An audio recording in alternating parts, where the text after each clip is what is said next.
Hey everybody, it's Lisa Beyer and welcome to The Digital Dish. My co-host Kathy Hackle is not with us today. She is in week 2 of being on maternity. Congratulations, Kathy, and to Camelia. So she is at home and maybe she'll watch the replay of this, but she's missing a great episode and she's definitely a woman in tech that has been extremely inspirational. In today's episode, we're going to be focusing on women in tech and what their secrets are. And we have inspiration from Sheryl Sandberg's graduation speech, which was this past weekend. And that's kind of what prompted the topic for today. So let me introduce the two guests that we have here. We have Krista Neer and Nava Berg. And Krista, I'll let you go first and say hi and tell a little bit about yourself. Sure. Hi, everyone. I'm Krista Neer. I'm the CEO of a company called Bootcamp Digital. We specialize in social media training. I've written 4 books now on social media. And so as a business owner and social media person, I am really excited to be here. Awesome. We're excited to have you, Krista. Back in the flow. You know what it's like to be on maternity, semi-maternity, right? Yeah, I sure do. I have a baby around here screaming somewhere. No, he's not screaming. And Nava, tell us, Nava and I work together, but I'm going to let Nava give a little intro too. She's definitely a woman, inspiring woman in tech. Well, I've been working with Lisa for the past, I think, 8 years with the Buyer Group, and social media has been my passion since I can even remember now. since it came out, probably. Yeah. Yes, you've been on it. And hopefully Rebecca's going to be able to join us, and hopefully Heidi. They both have, Rebecca's trying to connect, and Heidi had a little bit of a delay with her a doctor's appointment. But let's just get right into it and start talking about some of these. We're all part of PubCon, which PubCon is, has made huge strides in gaining women into the digital industry and also selecting women as speakers. And, 4 or 5 years ago, it was mostly, men in the industry of digital marketing and social media and especially SEO. But I feel like we've made great strides in this industry. What do you guys think? Definitely. What do you girls think? I remember having this conversation with Rebecca at one of my first PubCons, because she was in it and she started and she was one of the very few women in tech. And now she was saying how many more speakers she sees, women speakers. So that just shows right there. Yeah, I would say yes and no. Here's what I would say. Is I think you look at a conference like PubCon, mostly women speakers, but very few, if any, even at the keynote level. I think there's one maybe this PubCon, and that's the first I recall seeing in ages. And when you look at most other conferences, like I would guess, and this is somewhat anecdotal, but the social media is dominated by women in terms of users. I would assume it's similar in terms of practitioners. Yet, when you look at the keynote speakers and the speakers at most conferences, it still is more men. And so, I think, maybe it's evening out to a certain extent, but I definitely think that if you look at kind of like the higher rungs of most of these things, it still doesn't really match up with representation. That's a good point. Totally. And, the conferences, I feel like that's kind of, it has been a big debate, women in conferences for years now. And, but as far as women breaking through into digital marketing or digital media from an expert level, it is a balancing act. We're sitting here, Christy, it's like we're expected to do a lot of different jobs that men aren't really expected to do. So it's kind of like a double-edged sword. We're just trying to, kind of break through. And what I thought one of the things that I loved about Cheryl's graduation speech was that line that she said, when plan A doesn't work, kick the shit out of plan B. Mm-hmm. And I think women are better at doing that than men. Men kind of get caught up in, oh my God, plan A has to work, and they make it work, where women are more like, okay, we're resilient to go towards that plan B and make plan B work, which sometimes is a better plan if you're able to be flexible and switch gears. I agree. I don't know if you guys can hear or see me yet. I can hear you. Yeah, we can hear you. You can't see me? No. I can see you. Yourself? Yeah. That's weird. Well, before we could see you but not hear you, so Yes. I think this is the better choice. Yeah. That's fine. I'll stay invisible. But go ahead, and what were you going to say, Rebecca? Well, I absolutely agree. I think women are a little bit more, well, first of all, I think we're just accustomed to going to Plan B a little more frequently because we have to be more flexible because of the other roles that we might have in life, which I saw that, Krista. But some of that, I think some of that just comes from experience. And I agree with you, Lisa, that sometimes it actually ends up being a better choice because there are unknown factors that sometimes reveal themselves. So, and to the earlier discussion, Nava, when we talked about PubCon, the speakers, there weren't many. In fact, I met Krista my first Las Vegas PubCon. I had done Dallas prior to that. And there is a keynote this fall, but there was one keynote, I believe, in the Florida show. You might remember, Lisa. There was a female keynote presenter at the university. It was at the campus there. Yeah, that was Remember that?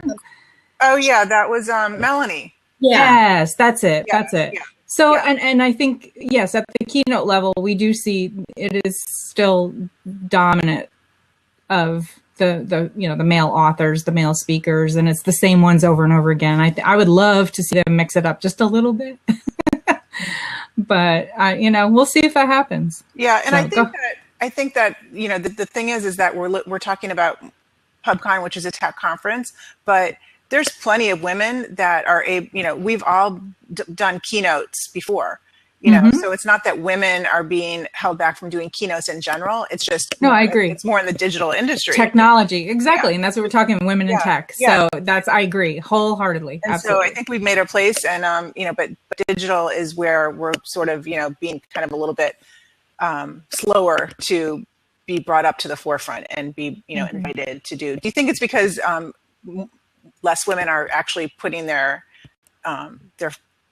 theirself forward to be invited and saying, look, I would like to be a keynote? Or do you think it's, what do you think the reason is? Who are you asking? Anyone. What do you think, Krista? I'd be interested to hear what you think about this, Krista, because you've been around. Because I do paid keynotes like all over the world, literally. Mm-hmm. And I think, though, when it comes to social media and tech, it is a little bit of, it's not, maybe it's a bit of an all boys club, but it's definitely more about who you know Yes. than anything else. And so if I even look at how I got in as a speaker at any of the tech conferences, it was that someone introduced me. Yes. And so I think it's all about relationships. It's like getting a book deal, getting investors. All of it comes down to relationships. It's not the BS stuff that people tell you, like, oh, write a good proposal. And that's really not what it is. So I think, one, the question is,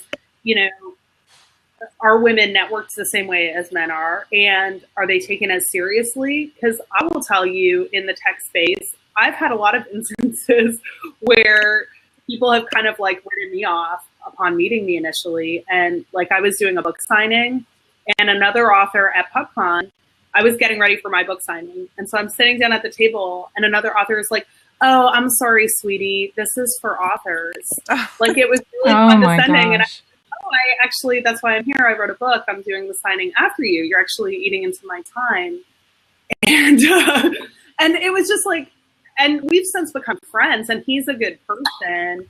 But I do think there definitely are some perceptions out there that, I dress up. It's not like I showed up wearing, jeans and a tank top. A man, nobody would have treated him that way. So as much as I don't think it's intentional or deliberate, or these are awful people, I do think we have a higher battle, because I think initially there's a greater probability that someone. There you are, Rebecca. I have two cameras here. I just realized the other one was lit. I'm sorry. Okay. Hey. Go ahead, Krista. No, I agree with you, Krista. And I think, Rebecca, what you were saying about the author is huge. Can you still hear me? We can hear you, but you're kind of like the way you're coming through. Do you see how can you see yourself? How it's like? No, I can't see myself. It's like there's something on top of your camera. Yeah. Oh, how's that? There, perfect. See, now it's showing me the camera I just took off, so I have no idea what you see. So anyway, but I agree with Krista. The perception very often you are not taken as seriously. I actually just had a recent experience with a CEO of a company that, let's just put it this way. It wasn't until I hired one of our peers to tell him the exact same thing that we had already provided him that he believed what I was telling him, which is, again, that it's the women, it's the perception that there are so few of us out there that are really credible in the field, doing what we're doing, writing books and educating others and being really generous with what we know, that, we don't really necessarily get the credit for doing that. I think also, to Krista's point, a lot of the men actually network differently and they're very tight. They spend a lot of time together. I think we all can do a much better job doing that, helping one another and supporting one another.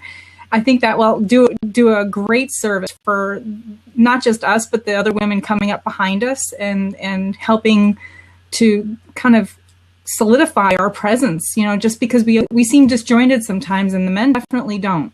They're very connected and they do a lot of the conferences and they do network much more tightly, and they guest on each other's podcasts and blogs, and they're just very free and liberal with one another. I think we've done that, Lisa, you and I've done things for years together now, but I think maybe it's time for us to kick it up a notch and show them that we're serious. Definitely. I was at a luncheon 2 weeks ago for my daughter Kennedy. She's in an organization called Women Empowering Women, and it's called Wings. And the keynote was this woman, Pat Schroeder, and she's very inspirational, and she was in Congress, and I think she was the first Congresswoman. And she was telling the story about, in her graduating class, she graduated from Harvard Law School, there was 15 women and something like 220 men. And her first day of law school, she said that 99% of her classes, she was the only female, and that the males were just like, what are you doing here? And, that's kind of how it is in, a male dominated tech world. It's kind of, it's not as bad as that now, but, it's just, you're used to seeing, I'm used to being one of the few, in all the tech conferences. And Cheryl did a great job illustrating that in her speech when she introduced the concept of how many women were there and how long it took for them to actually give a diploma to a woman. And, exactly. It's exciting, but there's another example that came out recently, and I think it wasn't received in the sentiment that I meant it, but I don't know if anyone watches Your Business, MSNBC with JJ Ramberg. Mm-hmm. Does anyone watch that? Okay, so they had a guest on there from the Small Business Administration, and she was very excited that after 5 years, they had finally achieved their benchmark of 5% of their loans going to women. And I kind of tweeted out okay, so I had no idea this was so low. What can we do to improve this? And I think they took it in the wrong spirit. No, we're excited that it's 5%. And I'm like, but why is it only 5%? Women are starting hard. And women are starting businesses faster than men right now. And they are. It's a proven, there's data out there to that effect. So why is it so difficult for us to get the traction and the support and the investors, like you said, Krista, and the speaking opportunities, like you said, Nava? It's really crazy sometimes. So, really, I don't like to complain about the gender difference because I've had no problem overcoming it. Almost every job I've had, I've been, in the minority. But I think we can just do better, supporting one another and really just elevating each other's accomplishments. Yeah, I agree. I mean, I'm kind of the same way, Rebecca and Krista. I think we all are, where we've been able to be successful. And I really never think twice about, oh my God, there's so many men here and there's not that many women. It doesn't even register with me. I'm just totally fine with it. And yeah, definitely. I think because there's a lot of great men there too, and they're super supportive and they're very generous with their time. And it's just a different dynamic. My career development, and I don't feel held back. but I know that there's a lot of women that might not have the, they might not have the confidence, or they might not, know how to get from point A to point B and be very, just feel very intimidated. Heidi's here. Heidi, are you here? Because I can bring you on. She was the one that was running a little bit late, and Nava, I might switch you out when she calls in. Okay, here. I'm going to switch you out. Okay, Nava, you can come back. Bye. Thanks. Okay. I don't know if you see the comments. I don't know who Intellectual Bay One is, that she's studying. I'm guessing it's a woman studying engineering now, and only a handful of women in her classes. But also comments that they think that men will always dominate. What? It's a man. You think? He just said. Okay, maybe it is. Yeah, maybe it is by the avatar. Yeah, you're right. But it's interesting. Okay, so now he's saying men are better than women in this regard. No, I am male. Okay, well, thanks for clarifying. Okay. So maybe he's happy that there are less women in the classes. Oh, hi, Heidi. Hey. Okay, I misinterpreted. Hi, everyone. Hi, Heidi. Loving the conversation. Yeah, please do a little intro, Heidi, so we can, because we all know each other, and I know you, but you don't know everybody else. So tell us about you, and also tell us about the nomination coming up. Oh, sure. Well, Heidi Richards-Mooney. I am the founder and CEO of Women in E-Commerce. We've been doing business and helping women do business online since 2001. So we're really excited. We're one of the first virtual organizations for women. We do mostly educational events. We have a big event coming up in October where we recognize a lot of unsung heroes. In addition to the famous Lisa Beyer, who isn't necessarily an unsung hero because everybody knows you, there are a lot of women people have never heard of. So we try to find those women in South Florida and recognize them for what they're doing online, whether it be blogging, internet marketing, affiliate marketing. It could be just anything to do with doing business on the web, e-commerce. And so we have a big event once a year. We're coming into our 5th year. We've actually honored 53 women in the last 4 years. So we'll have between 12 and 15 honorees again this year. And ladies, if you know anyone in South Florida who needs to be nominated for this award, or if either of you are in South Florida or plan to be in South Florida at the end of October, who knows? You might be one of them. So, I plan to be in South Florida by then. I'm sorry, Krista, what? I do plan to be in South Florida by then. Excellent. You and I will be talking then. Are you moving? You're moving to South Florida? Yeah, we're putting our house up for sale. Oh, is Tampa area South Florida? No, but you can drive from here. Gulf Coast. Close enough, though. It's a lot closer than where you are now. One of our honorees last year was from Tampa, St. Pete area, and so that's about a 5-hour drive, and she's a dear friend of mine, and she came down because we're on the same Florida Board of Directors for the Women's Business Development Council, and so she came down and had a whole table of, fans. It was really great. Sorry about that. So yeah, it's a lot of fun, and Lisa, I love you.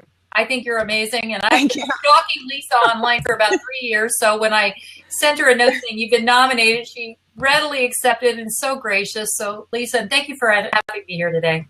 Great conversation. Well, thanks for being here. So I just want to be mindful of time and try to keep this for 30 minutes. And what I want to do is I want to just talk about 2 things and have some good takeaways for our audience that's here live, and then for people that are listening to the replay. So why don't, if you could each share kind of some tips on how you got to where you are in your career right now. And then also, let's just talk on that first, and then we'll go on to the next one. Krista, you go first. Okay. So what I think I've done well that has helped is online personal branding. I mean, I got a textbook deal because somebody found me online who already had the deal. I wrote a dummies book because they wanted to write about visual marketing and they found me online. I think online personal branding, when people are looking for someone like you and they find you, you don't have to sell yourself so hard. So I think building a strong online presence is really important. It amazes me also, I think, women who do want to be keynote speakers, you need a good demo video. You get your stuff together so that you're in a position to get what you want. And so getting those things done early has made a huge difference. And what I think I could do better, and probably most of us can though, is figuring out like, what is it that we want? If you want more speaking engagements, if you want an investor, if you want to write a book, like whatever it is you want, and start asking for it and asking for introductions. One of the guys who now keynotes at PubCon, I met him at SES 6 or 7 years ago. And he was like, oh, what other conferences do you speak at? And I said, oh, I speak at PubCon. And he was like, I've always wanted to speak at PubCon, blah, blah, blah. And by him telling me that's what he wanted to do, I then introduced him to the organizers, because why not? And now he's a keynote speaker, right? But how many women are out there saying, you know, if you know what you want to have happen in mind, oh, I want to get more speaking engagements, I want to book, like whatever it is, and just in conversation, bring stuff up and ask people to help you and to make introductions. And that's what I think the biggest thing is I feel like most of us are not good enough at strategic networking.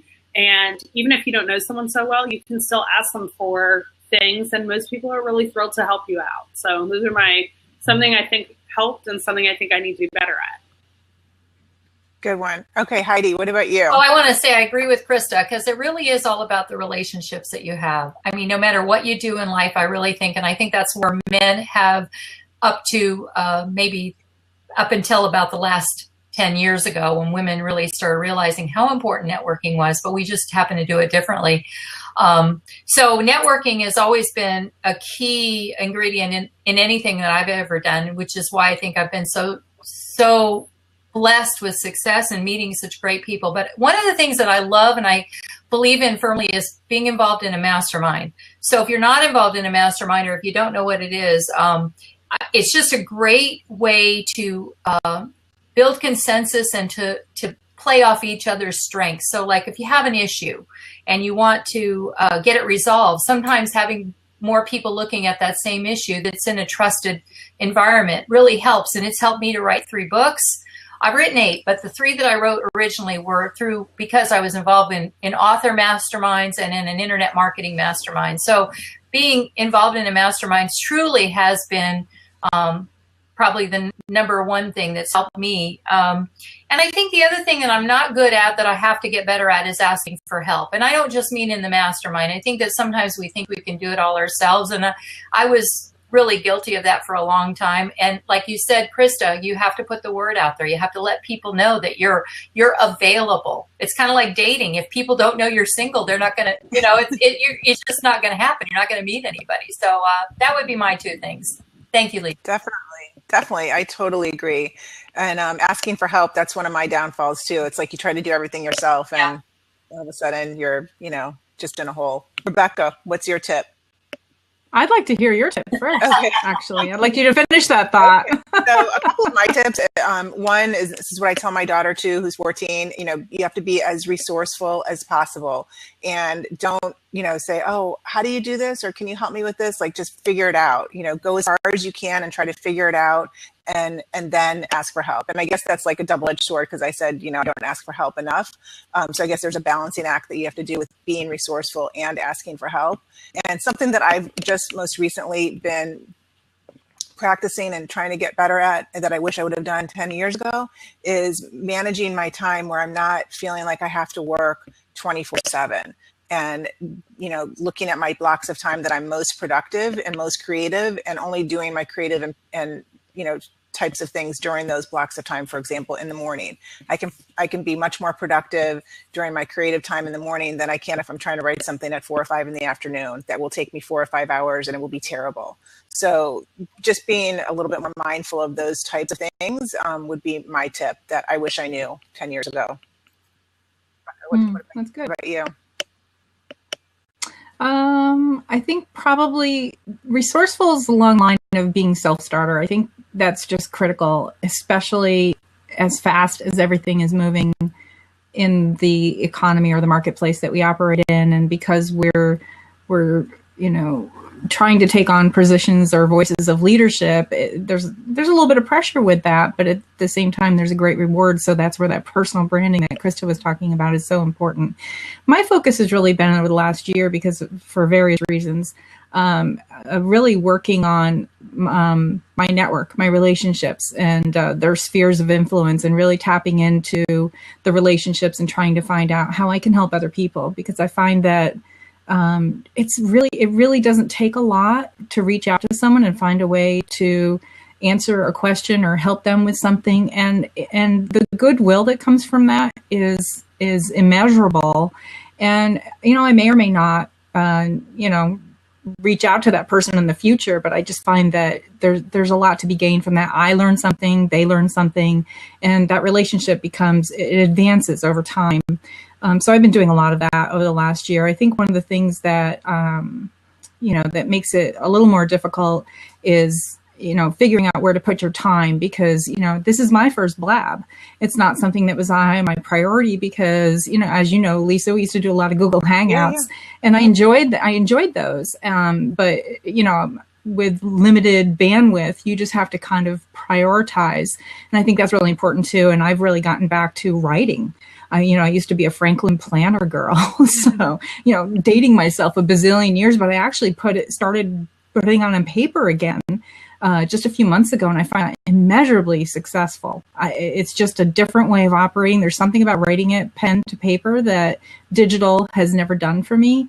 And I encourage other people to try it. I mean, they even say there's scientific research that if you write a goal, you're much more likely to succeed in achieving it over any other measure, recording it or sharing it. But if the physical act of writing something really makes a difference. So that's my tip for the day. I totally agree with that, Rebecca. If I write something down, but even if I type it, it's almost the same thing. But I have my traditional notepad here, and then I have we use Asana, and then I have my phone that I put notes in. I got my planner, and I have all these different. But putting it in so many different places, I feel like it definitely reinforces. So we're kind of a little bit more time, maybe 5 more minutes, but I want to see, we have some live viewers. Does anybody have any questions that they have for any of us today to answer? And we can take some questions, and then I'm going to ask one more question to our guests. Does anyone use Slack? I just noticed Nava put it in the chat. Is anyone using Slack with their team? We do. I use it with Do you? Do you like it? I love it. Yes. Wonderful. Yes, very efficient. I've just been looking at that. Super. It drives, it really eliminates a lot of the emails and just quick questions that you have to ask somebody. It's super easy. See if there's any. What advice would you give to women starting out? And what do you think about automation? Who wants to take those? I think whether you're a man or a woman, you have to focus. Don't be a generalist. Find something, put all your energy. And I think everyone in this conversation has done a really wonderful job doing that. Me, maybe less. But, really focusing your energy and understanding exactly where your niche is much more effective in getting traction than trying to be a generalist. And I encounter that with a few folks that come to me for some guidance when they're getting started, and it makes a big difference being able to just really get some laser focus, and it's easier to get traction that way. I think in digital, especially, we're all in digital marketing here. If you're going to, if that's the route you're going, you have to just realize early on in the beginning that it's a continuing education, that it's not one and done. You're not graduating and, you're moving on. It's going to conferences, going to, just continuing the education, because things change so quickly and you have to stay on top of it to be a professional. Yeah, I would build on that and say also, I mentioned personal branding earlier, but really think about what is it that makes you unique that would get someone to take you seriously, and why should they care? Because I do think women naturally have a little bit more of a hurdle to be taken seriously, but even by other women, whatever, just is what it is. So figure out how do you want to position yourself and bring that to life all the time. I know when I started my own business and people would be like, oh, what do you do? I'd be like, I do marketing. And it was a man friend who, when he would introduce me, he would be like, Krista was a marketing executive with Procter & Gamble, the biggest marketing company. And when he would introduce me, I was like, I need to do that for myself. And that was a huge turning point for me. And that was probably 7 or 8 years ago. But it was a huge turning point for me listening to a confident, and it happened to a man, but listening to the way he positioned me and introduced me and what he thought, that changed it for me. Because I'm like, I'm selling myself short. No one's taking me seriously because I'm like, I do marketing. I think I've become better at it. And I think that's what, especially starting out, everyone needs to do a better job at, is just, make people take you seriously by showing them why you're awesome initially and how you introduce yourself. Definitely. Heidi, what about you? Oh, I agree, but I also think that you need to find a model. When you're starting out in any business, there's really nothing new. I mean, there may be a new invention or something, but you still have to find successful people and find out what their secrets are to success. How do they manage their time? How do they manage their, if they have people that work for them? I started, my first business was a florist. I still have it 35 years later. And it took me a lot of trial and error to find the right people to work with. And I have a woman who's been with me 30 years out of those 35, and I have two others who've been with me over 20 years. And I think that the reason is because I found other people and saw their secrets, also saw the mistakes people were making and decided I wasn't going to make the same one. So you can learn both ways. So I think finding models is a really great, important thing to do when you're first starting out. Find local resources. I used to speak a lot for the SBA, and now I'm actually on the wait list for the SCORE because I want to be one of their presenters, but they've got a lot of people who present in internet marketing and social media. So I'm thinking maybe I'll do leadership or something. But that's another great group because it's all free. So when I first started out SBA, I went to every single conference I could and every single, workshop for a whole year. And I learned a lot of the basics of running a business from that. So, education, you said, I think Rebecca and Krista, you both said how important education was. So I think all of these things combined will help make you a success if you're just starting out. Awesome advice. So one more question from, if everybody can just share what their favorite book or resources. We all have books, I think, that we wrote, My Social PR Secrets, but what other tips or even apps that you use? So for example, I'll go first with mine. So what I have found very helpful is to, even if I take 5 or 10 minutes a day to take a walk or do it in the morning or take 5 or 10 minutes, and there's an app called Bootify that you can sit at your desk and do. I have found that to be super helpful, where a year ago, if you would have asked me, do I meditate or do I do anything like that? I thought people that went to meditation classes, it was such a waste of time. What a waste of 30 minutes. Seriously, I'm like, what are they doing? They're just sitting in a room for a half hour. But it's super helpful, and it helps me balance my stress, my creativity, and be more productive. So that's my tip. What about you guys, girls? I like Evernote.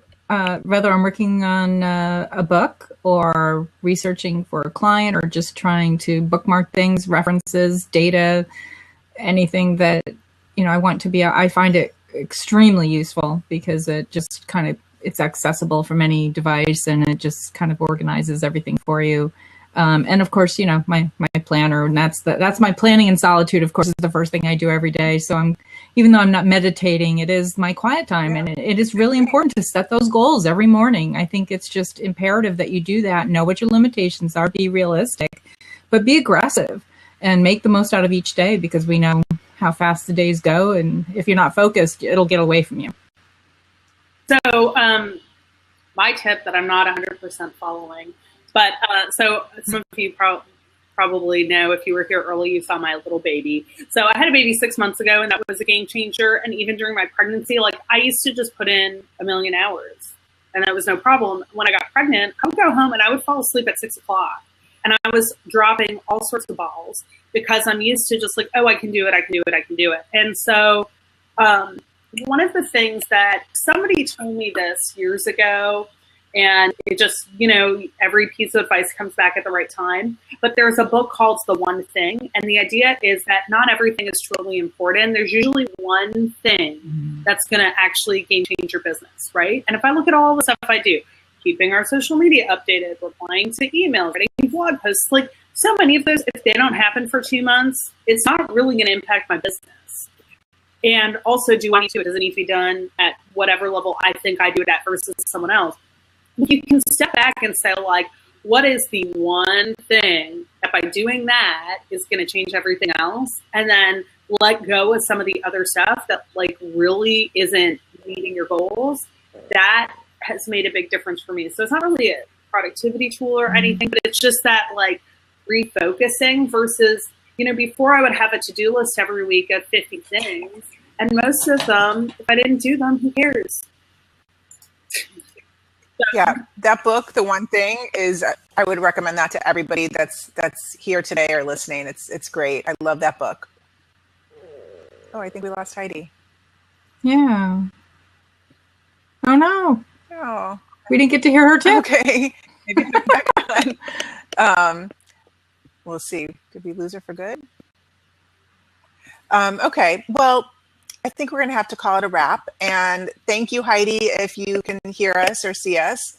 And thank you, Rebecca and Krista and Nava, for coming on too, for talking about women in digital, women in tech, and kind of our secrets to success. And we all learn from each other, and we learn from, not just other women, but from men too. So thanks for having me. Yeah, thanks for being part of it. Nice seeing you, ladies. Yeah, Rebecca, do you have time for like a 10-minute call?